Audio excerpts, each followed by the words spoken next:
So thank you, and welcome. This is our closing panel. And in the spirit of the Mixed Sound for Film event, we set it up so that there's editing, there's mixing, and there's technology. The idea being we can fit a lot of conversations into those three sort of categories. And this year we decided, rather than talk about plugins or workflow or anything like that, there's a real interesting trend going on with Atmos and Immersive.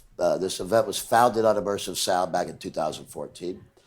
And we just did an event in New York at Power Station for the music recording industry, which is just now really grabbing onto Immersive Sound, different categories and everything. But we discovered along the way that you don't have to have a giant theater to do a good Atmos track. There are advantages to being in a room like this or the Cary Grant that we're going to be talking about. But we've really discovered over time that this sort of move to a mid-size, how do I say it? A versatile mid-size, multi-purpose mix room. That was us journalists love alliteration. And this has really been going on for a few years now in Hollywood and just being discovered in music. So I wanted to bring up a trio of a quadro of we have studio designers here right now with us. So we have Bruce Black, who, as if you followed Mix Online, he's did an 8-part series over the last few months on building Paul Massey's mix room out in Ventura, which is you can go back and find it on Mix Online, and he's just coming off that recent project. He's done other rooms and such, but we're going to talk about some recent ones. We have Lane Burch here, who let's give Lane some applause because. They all deserve applause, but Lane is like my right hand starting 2 months ago to get this all set up. And the Sony engineering team is par excellence. I mean, they're bar none. They take care of clients, but they also make sure this facility is at top of the world every day. And Lane has spent, you probably saw that Meyer room. I mean, some people were going in and seeing that. Well, that was an existing room, but Lane sort of supervised the integration, the design. They tear back the walls and all that stuff. It's the first non-JBL mix room in the facility. And then we have Tom Davis, who is representing, he came in here from Nashville. Tom, some of you may go back when Tom was here pre-1994, post-Logic, a number of other things around town, broadcast aside. Tom came to me through Robbie Clyde right here. I found out that Tom out of Nashville mixed the Billy Joel live at Yankee Stadium in Atmos just recently. And we are going to be playing the clip from that tonight at our Sound Reel showcase. Now, we believe it's the first theatrical presentation of a concert film. We're waiting to be corrected on that. But Tom brings us in engineering. Tom has built studios. Tom has built post rooms back going to the 80s, correct? I mean, and certainly has been in a 5-1 world forever. Tom, I'm going to laugh, thinking maybe I'll retire. Things been good. And he got this Atmos project, built a new room in Nashville, and I think we got another 30 or 40 years, right, Tom? There we go. And then on the other end, we have Peter Grueneisen, who I first came into contact with through Studio Baton back in the 90s, and has built rooms, I mean, in music recording. He has a beautiful book out. We have some very nice homes and personal use facilities, certainly integrated into the architecture of homes and existing spaces. And if you got a chance to visit Stage 12 and saw the contrast between 11 and 12 here, that's Peter's room. The upgrade from the 50s, and it's stunning. I hope you get a chance right after this, before the cocktails, to stop by and see these things. So thank you, gentlemen, for joining us. We have a different type of perspective. I want to start the conversation by asking you, let's go down the line, sort of your first exposure to immersive, and then your first project. It's sort of, Bruce, let's start with you. You've been in and around LA. You've been in chief engineer back rooms, all kinds of things. What did you first hear in immersive playback, and what was the first room you built? My first experience with it was through an AES field trip down to Orange County, and I have to admit I was not impressed. but I think things have changed a bit since then. It's hard to impress Bruce, by the way. Oh. Just so you know. Many have tried. I mean that Many have affectionately. died. No. Affectionately. The first project was a small room in Silver Lake called Fancy Film, and that was I think that was Atmos home. It was a small room. I had a lot of challenges on it because it was a historic building, and we couldn't change very much, and their budget was small. All the usual stuff. Another project was done completely by remote control. A place called Full Mix in Sao Paulo, Brazil. And that's completed. Everything's working fine. No complaints. And then the latest is the Paul Massey room in Ventura. And there's a few more little bits and pieces to clean up to finish up the bottom end, but it's essentially a working room at this point. And in fact, Paul has done a little bit of work on, I think he did some fixes and cleanup on the Indiana Jones film. Which he's now mixing over at Fox this very day. Why he's not here Yeah, which today. is why he was not on the mixing panel. He got called in to do. I said, "Really, Indiana Jones? You can't come to my event." Let's go down. Who do you care about more? Send Stephen away. Yeah. Peter, let's go to the other designer. Your first exposure to an immersive room, and then the first room you built, if you might. Yeah, first of all, thanks for having me here. This is great. Fantastic event. Yeah, it was kind of funny because in, I think 2013, we got an email from someone at the NBC in the facilities department, and they said something like, we want to redo the Hitchcock Theater and hang 50 speakers from the ceiling. Can you come help us? And then they said, we don't know what it is, but they call it Dolby Atmos. I don't know what it is, but I like it. Yeah. So since then, the Hitchcock has been bulldozed, and we have replaced it with a new Hitchcock, which is actually bigger and does have at least 50 speakers. But that was the first time we heard about it, so that didn't actually turn into a project. I think the first one we actually worked on was a remote control when they retrofitted an old mix room. This is Hans Zimmer's place. Hans Zimmer's place, yeah, an old mix room and a control room into Atmos. So we just simply hung some speakers there.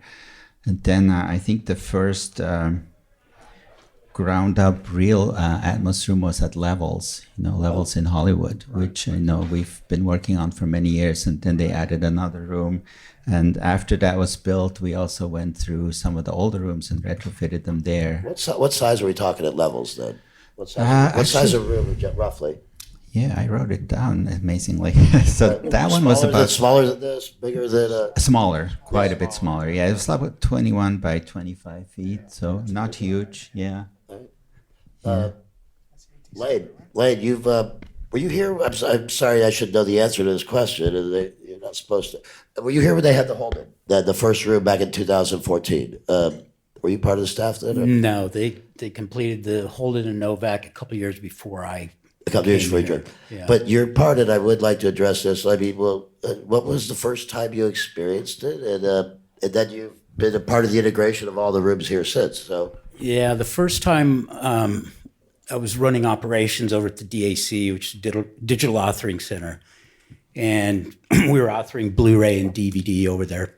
And Tom McAndrew from Dolby came over. He used to be one of my audio engineers. And he said, we want to take one of these small rooms and we want to add a bunch of speakers to it. And this is going to be a new home format. So we looked at the room. It was very small, but he wanted to add, 8 speakers, 10 speakers, and overhead. And we did it, but I said, nobody's ever going to do this. Who's going to hang all these speakers in their house? Not knowing that theatrically was more the goal. I was wrong again because it's big in the house as well. But my first build actually was the Cary Grant, which that's a small room. Yeah, it's pretty big. So, Tom Davis, because Tom just, as I mentioned before, built his room in Nashville in order to complete this project and is now hooked. But Tom, let's go back. The first time, what environment when you first heard it? Where were you at? My first experience was at Westlake Pro in Nashville in their demo room, and it was, anybody want to guess? Rocket Man. That our pal Greg Penny did, and I thought I was sticky. I was like, okay, oh cool. The slide guitar goes woo, and I wasn't impressed. But what I've learned about this is most people are like that. They don't quite get it. You have to warm up to it, and then and plus, especially in music for Atmos, it's really the Wild West right now. It's all, you can do anything you want. So people are still figuring out what's cool and what's not. And I'm old enough to remember Quad from the 70s on vinyl, which lasted a minute. And then in the mid 90s, we went 5.1 crazy and with super CDs and all that stuff. And that lasted a minute. So 5.1 in video, I've been doing for a long time. And for a lot of stuff we do is music for television and whatnot. And that's cool. So I said, okay, it's 5.1 on steroids. It wasn't until I spent more time listening to stuff and on my iPhone with the binaural business, I started to go, okay, I'm kind of digging this. But one thing that one of my peers have mentioned about acclimating to Atmos, and I've heard these horror stories. Anyone who's not heard it as an artist, if an artist has not heard Atmos or familiar with it, you don't ever do a mix with them and let them hear their stuff first. Have you heard I've this? heard the same thing. Everybody says that. The music. They go, no, play them something else. Play them some other, anything. So they go, okay, I kind of get it. And I've learned that lesson too, because then they get it. And then you play them their stuff because they're so used to hearing stereo. It's a different experience. It definitely is. So the Rocket Man was the thing. And it took me a year to kind of go, I don't know. But then you got picture, and you got, and you have a stadium to mix to. I mean, you have, if ever there's an environment to emphasize the immersive field, it'd be like a crowd at Yankee Stadium. And that's our thing because, so much of what we do at SeisMic Sound is 95% of what we do is to picture.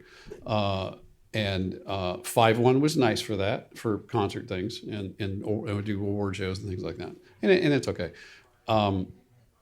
It's a different deal to picture, I think. I think that's where it really shines. Yeah. And I think the Billy Joel thing is a good example of that. It's a little cheating. We're not trying to be hard on the music industry. I mean, the film industry has a long legacy of listening and expecting a surround field. Right. Music does not.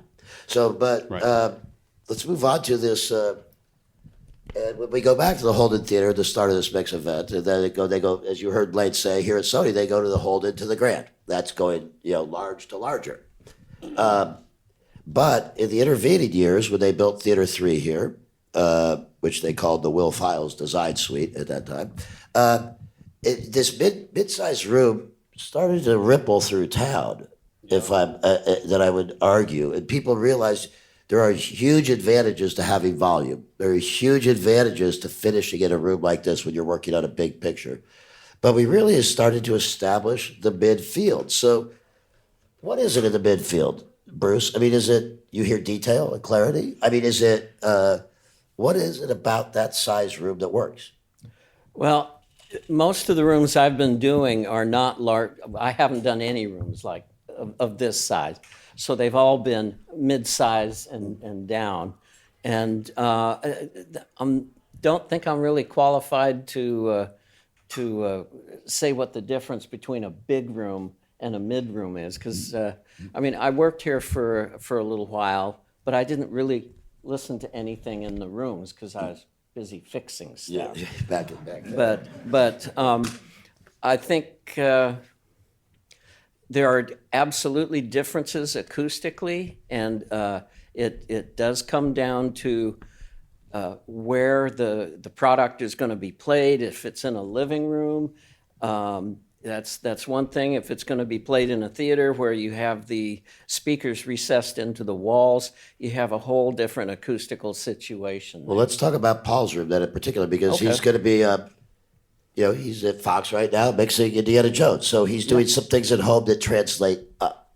right, to a larger stage. Yes. That idea of translation is very crucial, and one of the big differences from 5.1, as I understand. I mean, can you talk about that, going up to the theatrical and down to the home? I think it's possible for it to translate all the way from top to bottom, but it's more of a mixer function to be able to make that happen. What my job with the room is to make it as accurate as possible, so that what you hear on your recorded medium is what plays back in other rooms. Translation is very important in a number of ways. In that, when a let's say an editor cuts something in their room, when it goes to the stage and it sounds different, I've seen mixers erupt on that. So, Bring me bigger. yeah. Yeah. So accuracy, design criteria, accuracy first and foremost. Is that For me, accuracy is very important, because it's a confidence issue. You want everybody down the line, whether they're going to hear it in bigger rooms or smaller rooms, you want them to hear exactly what is on the recorded medium. And my part as an acoustician is to make the room as neutral as possible, so that when it's played in another room, you don't hear the effects of the room. of let's say you've got a little ring off in the room acoustically at 150 hertz. That's kind of getting at the bottom of the male voice range, so that can affect where that voice sits in the mix. So it's important to make all of that region as flat as possible, so that when the mixer mixes it, he can mix it according to his ear, what he hears, and when it goes to wherever it goes to next, it's going to sound like he wants it to sound. Peter, could you add to that in a design criteria it's going to be very different for dialogue, dialogue performance versus music and such. What are your primary design criteria when you walk into an immersive field? Yeah, so basically I would agree with everything Bruce said there. And so I think a lot of the actual up and down scaling is not really in our domain. I think our job is to make the room as workable as possible, as neutral as possible, and not to have any problems. And then once you have that, there are differences, of course, because of the distances to the speakers and things like that. And I think you mentioned also the amount of acoustic treatment. So yeah, let's talk. Bring that in if you want, because when you tame the room or you fix the room, you have measurement and you have treatment. So what types of things have you learned along the way in terms of? Yeah, so it may not be necessarily a whole lot difference in the actual material, but because the rooms are smaller, it's a larger percentage of the room that is being used up by that, especially trapping. And I think our philosophy is mainly to keep it simple, really not get too specific about things. What about the height speaker? Does this cubic volume matter to you? And having a high ceiling, one thing I know that designers love is space. And having that ceiling seems to help quite a bit if you have a decent one, right? Absolutely, yeah, absolutely. That's a big point. And, if you have a distance to your side speakers, for example, you want that to be fairly similar to your top speakers. And to have that, you need a pretty tall room. Not to say that in smaller rooms, with lower ceilings, you also get into issues where you need to not hit your head, So it's actually, it gets down. Yeah, he's not joking. It gets down to that, rooms, But then, of course, the higher the better, because you can almost not be too high. And, there has to be a ratio that works, but it's good to have height. Tom? My experience in my whole career has been you have to really consider the end product. And you have to lean one way or the other. And I've learned this in 5.1 television broadcast, in 5.1 and stereo, because one of the differences with a room like this for a theatrical mix is, number one, is dynamic range. You're in a pristine environment with people in a dark room sitting to watch and listen to something. So your dynamic range is big. Television is not like that. So you're going to shrink all that. So you have to kind of think, okay, where is this going? What I thought was interesting in that last panel we had, talking about the big rooms for theatrical, but they still lean towards, or at least do another pass for streaming, because that's really where stuff is going now. And they put it out into theater for, 2 weeks, but then it's going to live And forever. that's where this midfield rooms excels. That's where mid-room excels, exactly. And I found that with the Atmos thing, we learned this really quickly. The more air that's moving in the room, the more immersive it is. Atmos doesn't sound as good down low. I'm not saying rock and roll level, but it needs to be pretty loud. Yeah. And the treatment, I think it becomes more important, because if you're in a room that's too dead, you start to lose you start to lose that immersion thing. You start to, I hear that speaker, and I hear that speaker, and I hear that speaker, that speaker. But when you've got just the right amount of reflection, it just fills the space. Yeah. And I think that's important. And I think that will translate for most different rooms. But there comes a point where you can't control movie theaters are great because they're pretty well tuned and consistent. You can't control what people are going to have at their house. Yeah. So I started mixing for me many years ago. If I like it, I'm good. Yeah. It's kind of true though, right? Yeah, Lane, you have the luxury of luxury of big rooms, but also the difficulty of existing rooms. I mean, these aren't a lot of ground up construction. I mean, luckily you were able to go into the walls of the Meyer room. So how important is that volume to you, whether it's a small room or a big room? I mean, Well, you're right. There's really only one room that I got to rebuild from scratch, and that was 12. That was the one that Peter just did for us. All these others were already built, and so we come in and we're just making enhancements, and we're bringing them current. And our primary focus here on my team is to make what you were saying before is translation. We want every stage to be as close to the other as possible. And that's because you may start a film here, but then you're going to end up over on the Holden, or you're going to be on the Grant. So we want to make sure that whatever happens in this room seamlessly goes over to one of our other stages, and that includes the smaller ones like Theater 1, Theater 3. So that's the way we build. We want to make sure that they're as equal as possible. The smaller rooms, they have the benefit of not being as expensive as this room to use, but the sound designers can use the room and they can mix in it. They can do pre-dubs, they can do temps. So they're very versatile rooms. That's the versatility part. Yeah. And Tom, I believe in your room, you're doing a whole bunch of type of different work. Yeah, the history of this is, when I started this business, the recording studio for making records and a post-audio room were completely different ball games. We used different gear. We had different setups. The rooms were laid out differently. And the skill sets of the engineers were very different. That slowly changed over the years. We're all using the same stuff now. We're all in a Pro Tools situation and the S series consoles. We all have the same technical tools. So it's easier now to be a multi-purpose use room than it ever was, because you don't have to have all the, we all have plugins and stuff. It's all there now, right? We used to have a whole different set of outboard gear. And even the room layout. I mean, you could walk into a studio in the 80s and go, oh, this is a post room. How would you know that? Because there's no big glass window in the front. There's a monitor or a screen, right? Like this. What we built at Post Logic were, again, some of the first multi-purpose ones, because we put the tracking room to the side. So we had a big glass window to the side looking out to a booth, right? And the screen was in the front. So we could do both. And it worked out really well. So I think that's important this day and age, especially with the economy and all that. You should be able to do a lot of stuff. So we can do indie movies, which we've done, documentaries, concert films like the Billy thing, and we do stuff for CMA and CMT, country music.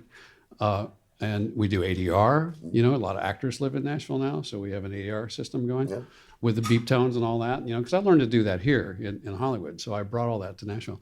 So I think that's important. If you're going to build a studio facility, you need to be able to do a little bit of all of it. A little bit of everything. Right? Just economically. But one of the common challenges, and this is music, post, going back to stereo, quad, everywhere, is dealing with low end. Low end. And it's a challenge. It's not insurmountable, though. Correct? I mean, so let's start with you, Bruce. I mean, Bruce said I could go for 2 hours if you want, Tom. But let's what is the challenge of low end in say a midfield group? You could say the challenge is twofold. The first off is it's you could say it's an unstable region because you have very few room resonances, the room modes. They're very dominant there, and there are very few of them. So the response of the room is going to be difficult to control because you have these large peaks of energy that are difficult to get rid of. So how do you get rid of it? well, there's two thoughts on that. One of them is bass trapping, and a bass trap is a broadband, low frequency absorber, and I don't like bass traps.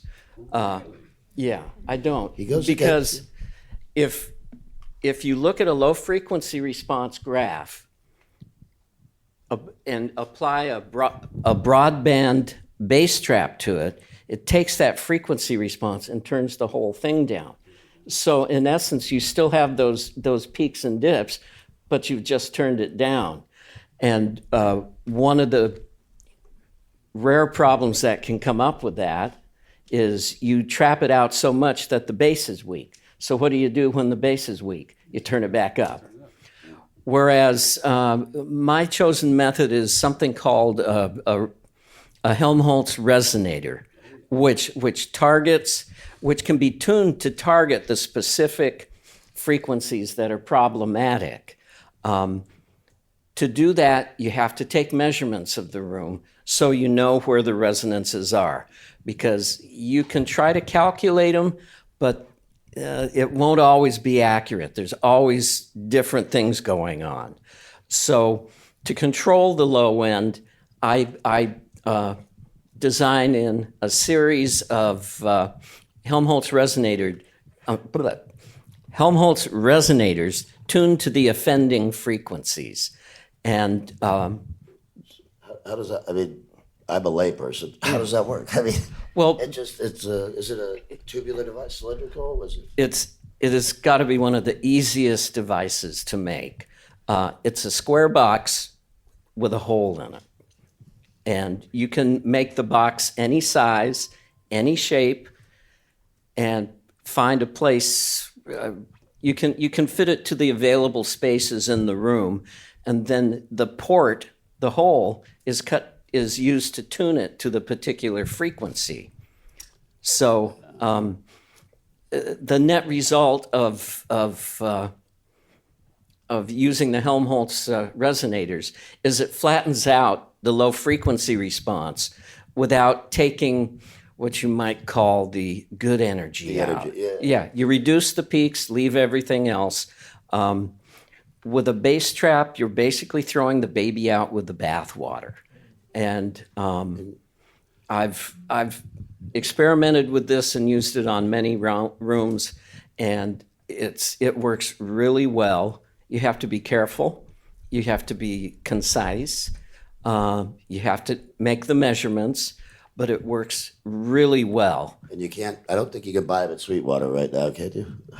Well, the thing is, even if you could buy them at Sweetwater, the problem is you have to pick the frequency. And So, Bruce, you shoot the room then. Is that what you're saying? Absolutely. To look for those problem spots, and then the math designs the box. yeah, and I've Gotcha. on some rooms I've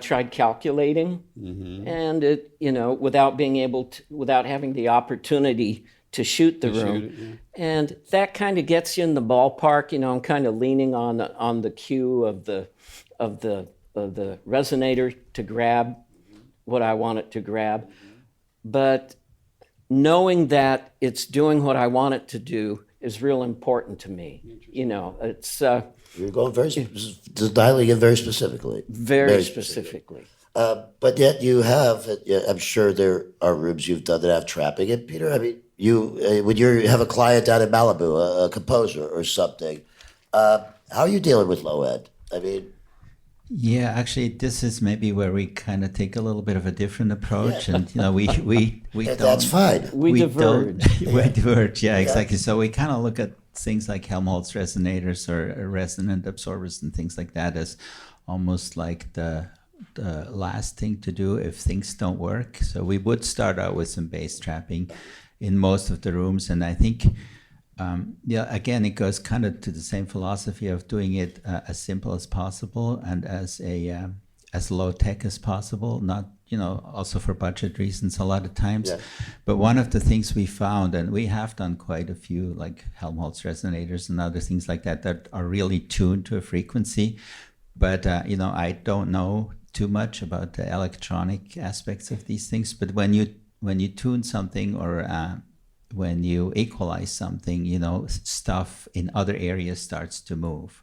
And I think the same happens in physical space, So if you do a Helmholtz resonator that's very narrow band, I think you have a danger that other things start moving. And, I'm sure you know very well how to do that. We probably don't, so that's why we don't do it. But, well, I've found, in an electronic circuit, when you get a very high Q, like equalizer of some sort, band pass, something like that, you run the risk of getting ringing on the waveform, on the outer, as you get ways from the center frequency, the slope can ring some. I've never seen that happen with a Helmholtz resonator, a resonant circuit, if you will, a physical resonant circuit. I've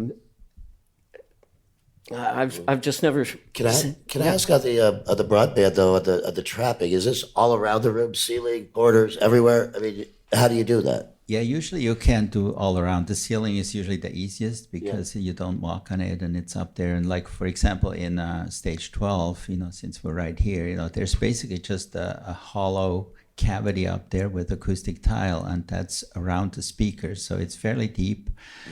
And maybe one point to make, especially if you have a new room that's built from ground up, I think once you start developing the floor plan and the heights, and you really work on the proportions of that room. So when you do that, you can actually eliminate a lot of the repetitive peaks and valleys, so you can kind of balance it out.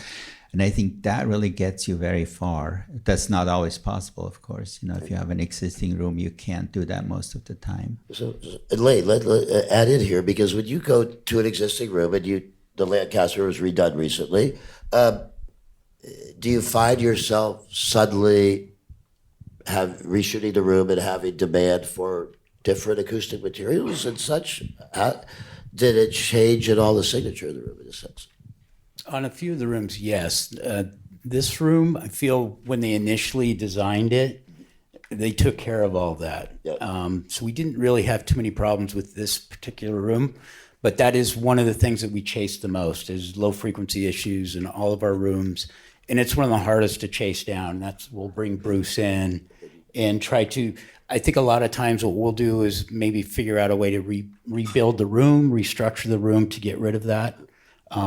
We have Jimmy Stewart 24 right now that's a similar issue that Bruce looked at a few years ago for us, and that's the next one we want to tackle. But I think we're going to have to just kind of restructure the room, redo the walls and the ceiling. Tom, in putting together yours, I mean, did you have to you put an Atmos system? Did you change? No, we got materials? lucky because the room that we built it in had already been.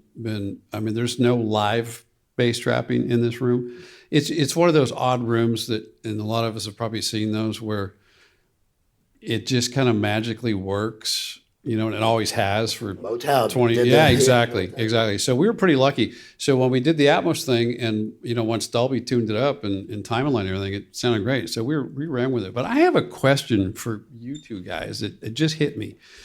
For all the years that we built recording studios and control rooms, it was going back into the 70s, maybe earlier, was the whole live end, dead end. Right. That was the thing. I guess that's still a thing. for control I rooms. don't know but anybody who does doesn't- it. I use the concepts. The concepts, but that's not going to be the case in a room like this. I use it every room. You do, but Yeah. in a stage like this, you can't have it's not live up here, is it? It's dead in the back? Oh. Or is it? It's dead. It's dead And here. live. And live, it's a reverse. Yeah. Yeah. And that still works? I mean, Oh, obviously yeah. it does. But. Oh, yeah. I don't hear it as much in music anymore. I mean, I will say when I started at Mix, everything was a live at Dead End room, right? Yeah, I mean, That was the thing. Chip Davis, yeah. Yeah, Westlake, yeah. And that was everywhere. But that's not seem to be the case in music anymore. It doesn't seem They to want a be little right. more liveness, I think. Is that correct? Or? Yeah, I think you have to kind of take it with a grain of salt and maybe, modify the concept. I don't think as straightforward like one side is this, the other side is that, works in any case, because you do need some amount of randomness as well. When's the last time you put lava rock on the sides? Remember those? Yeah. It's been a while. Yeah, 1970. 1970. Yeah.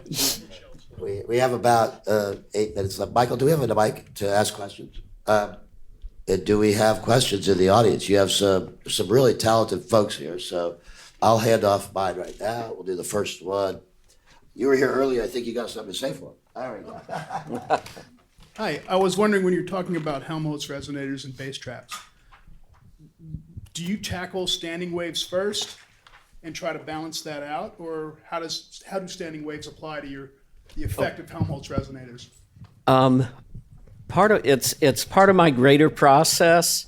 The first thing I do is calculate the room modes and basically plot them on a frequency graph. And when I have the opportunity to change the dimensions of the room, I can change it to something that eventually gives me a smooth distribution of the resonances on the frequency domain. So the worst case room I ever worked on was 20 by 20 by 20. All the resonances in that room are going to pile up. As you kind of back off from that, you'll find you have resonances that still kind of pile up on certain frequencies. So it's an iterative process where you calculate the resonances and plot them. And if that doesn't work, you try another dimension, you plot those, and you just keep going through that process until the resonances line up on the frequency domain as smoothly as possible within, you don't want a 30-foot long room with a 5-foot wide, that kind of stuff, within reason.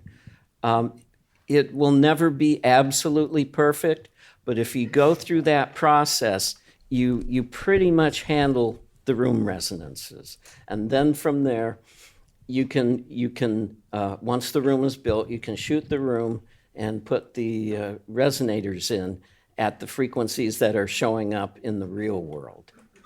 But the room that you can't change the dimensions for, I'm just curious how the Helmholtz resonators affects standing waves. There's areas you're not going to hear the low end at all, areas where you're going to hear too much of it. Yeah, that's where the art kind of comes into it. It's easy to measure what the frequency of the resonances are, but then you need to figure out where the peaks are going to be in the room, and you can figure that out according to which dimension is creating the resonance and which order of resonance. First order, second order, third order. And eventually you'll get to a point where it takes care of all the resonances at that frequency. Another way to deal with that is to build your resonators so that the ports can fit as close to a tri-corner, 2 walls in the floor, or the ceiling if you want to do that. And that allows it to affect resonances on all 3 dimensions. With one. With one. But the power of the resonator is distributed, so you may, Interesting. yeah. We have another question up here along the wall. Hi, thank you so much for being here and for sharing your wisdom. I'm currently in the middle of a studio build right now at my house. It's a finished garage, 11 feet wide and 22 or 3 feet long. Just built a false wall in the front, and I am really excited about where I put the speakers because I'm able to put a perf screen on top of it and kind of create the ideal ergonomics of the whole thing. I'm a little terrified that my left and rights are way too close to the walls because they're, I don't know, maybe 7 or 8 feet apart from each other. Do you have any specific advice about speakers that are probably too close to the walls and how to treat? I can tell, and I haven't shot the room yet. I'm right in the middle of it. Like I'm planning on doing all this stuff. I can tell already that my L and R are muddy and that my C is going to be a lot clearer. I'm curious if I just did it wrong, or if you have any other advice. No. That's another one of those great compromises. You need to have the speakers far wide enough so that you get that localization and the panorama. But when you start getting closer to the sidewalls, you're getting hard reflections that mix with the direct sound that depending upon what the delay is, can make it muddy. So a quick fix would be to put some absorption on the sidewalls at the reflection point, and you can kind of eyeball in where the reflection point would be. Shoot the laser. It starts getting a little confusing because when people shoot rooms, they usually think of using a real-time analyzer. And the problem with real-time analyzers is they only show you frequency response, which is basically showing you what the direct sound is. What you want to see is what happens to that sound in time. And when you can look at what's called decay curves, which is in my favorite delineation is every 100 milliseconds, the changes in the response can be absolutely astounding. So when you shoot a room, you really need to look at it in 3 dimensions with the frequency, level, and time. Peter, do you have anything to add to that? I mean, if you're too close to walls, because you have personal clients as well who might approve of aesthetics and things. I mean, what do you say when you're too close to walls? Yeah, I think exactly the same. I think you need to avoid any reflections that then have a time delay to the direct signal, and so that's what makes it muddy. So if you absorb those areas that are between, say, your mix position and the speakers on the side, then that will eliminate that problem, I think, pretty easily. All right, quickly, Bruce, because we have one more question. We need one more question. We got to run. Okay. Any absorption you use, based on my experience, should be at least 2 inches thick. The problem is when you put 1 inch absorption in rooms, you find that you have a knee in the absorption around 1 kilohertz, which means pretty much everything below that is not going to be absorbed. Right. So, Okay. Do you have any more questions? We have time for one more. Going. Let's go have a cocktail. All right, wait, one more. Hold on. Made it. Just made it. This guy's taking away your drinks. All right. Sorry, I don't mean to hold up everybody's cocktails. I just quickly was interested in your thoughts on symmetry, especially with relation to like the home studio and the bedroom studio, because symmetry isn't always totally possible. You might have a closet or entry door or something where you can't really put a triangular bass trap. So I don't know, what are your thoughts on approaches to dealing with small room symmetry? try and be as symmetrical as you can. When you're taking a room and you're doing a budget rework on it, there's going to be tons and tons of compromises. So the problem with asymmetry is if you have like a stereo pair of speakers, the reflections from one speaker speaker will reach the mix position at a different time. Yeah, it's a big deal. Peter, do you have a? Yeah, that's, I think, one of the last things to mess with. You know, it's one of those things, if you set it up right in the beginning, I think you're 90% there, and then everything else is Band-Aid. So one of the main things in a listening situation is symmetry. So if you have something on one side, you know, maybe you don't want to make the room smaller, but if you could duplicate it on the other side, or maybe tweak the rooms a little, change the angles, you know, there are ways geometrically, but I would greatly recommend to not mess with that. All right, there we go. Thank you, gentlemen. Let's give it up.